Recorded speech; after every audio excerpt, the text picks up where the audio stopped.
We've been trying to gather 3 different sizes. We have these really big ones that you see on the truck. We're trying to use those as our basic structural pieces. We've got some medium-sized willows and some really small things that are beautiful. So there's a wide variety. It needs to be flexible, and it's nice if it's got good coloration on it. In other words, if there's some variant colors so that you get some grays, some whatever greens or yellows or something that contrasts. How big is the load? Usually it takes about a tractor trailer load to build a piece. My name is Margaret Mathewson. I am actually in the Anthro department at OSU, and I teach Native peoples of North America, ancestral technology, anthropology of art and aesthetics, and ethnobotany.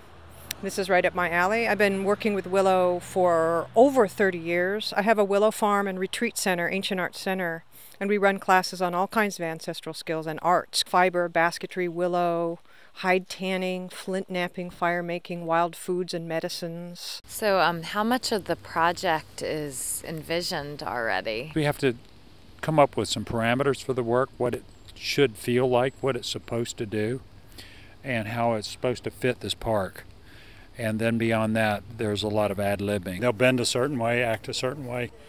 A lot of what you think of as the aesthetic decisions sometimes are just the decisions that are made through a repetitive act. He's been using up a lot more willow than we would have thought. This is probably the 6th load from the 4 different spots from Albany to Lobster Valley. I'm guessing there's got to be 4,000 different sticks in there. We got vine maple, big leaf maple, probably about 5 species of willow, witch hazel, alder. This is an absolute perfect sort of marriage of what's going on in the natural world and what an artist can do by putting something up and saying, we're not trying to make art something that's over there and apart from us. We're really creating art that you can be right in the middle of. What does it look like to you? Like a little hobbit house. Wow. Like a clay oven like they have it in Tabas. Some of the idea of this is that, like, you know, it's going to be here after it's done, and gradually it'll decay. So it's not as impermanent as like a meal. Nature will be left to take its course. But I think that's cool. I'm scale, girlfriend. Like, you know, you're little Is woven, this exquisite? Like, so when I walked in, I was like, real wait. fairies, honey. Life size. Which one? I'm trying to find. I'm looking for something. Isn't this it right here? Just look at, there's your knot. There's my knot. Where's my twister? I think you might have to retwist it right here. I'm done. So wait, do you take your leaves off up, Lucy, or do you take them down? Which way do you like to take the leaves off? There's 90 holes in the ground here in these leaf-shaped configurations, and there's 3 large poles going in each hole, so we need more. I actually put in a call today to ask if the forestry and ag departments could spare some brush, alder, or something that would otherwise be an alternative forest product or slash product. All the leaves have to go because he says they just get in the way. So we're doing the posts now, which will be the supporting structure for the weavers that will be applied later. But that's all I know so far. How did you get involved?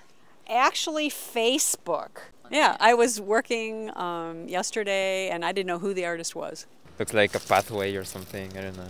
It looks like a house, sort of, I guess, in a way. At least that's what I thought they were building when I first saw it a couple days ago. The corners are just fabulous. Yeah, and we'll work them into a nice sharp edge. Oh, really? Along there. Yeah, you know, we try to get the majority of this in, and then we'll go back and clean up and work on the surface again. Yeah, I think it's going to be really nice because you'll find your way, and it. Also, people will be allowed to go into it. And it curves, so you won't really be able to see your direct line. Create your blinds. Yeah, and wonderful. Can I get your name? Katie Stokes, and I live on 4 Wands Farm. We've donated a couple flatbeds of willow to the project.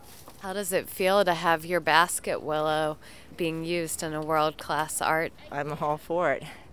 Plus, as the big stuff is cut, it'll come back small enough to use on baskets next year, which is just ideal. Instead of being a chore to cut it down. Yeah, I got a bunch more. Oh, well, we might come get some more too. That's what I've been hearing. Yeah, well, this is a good use of it. If you can stand it, we just really like it. We've been working hard with it. Exactly. But I still got some more big stuff too, and I'm happy to have it here. Okay. Yeah. Well, thank you. Yeah. I really appreciate you coming down and looking at it too. Oh yeah, I'll be by a bunch of times. Maybe I can give you a hand for a while Oh sometime. man, that would be great. Come on down. Yeah. Thank you. Oh man, that looks so good. Thank you. Okay. Bye. Take care. Thanks for all your hard work.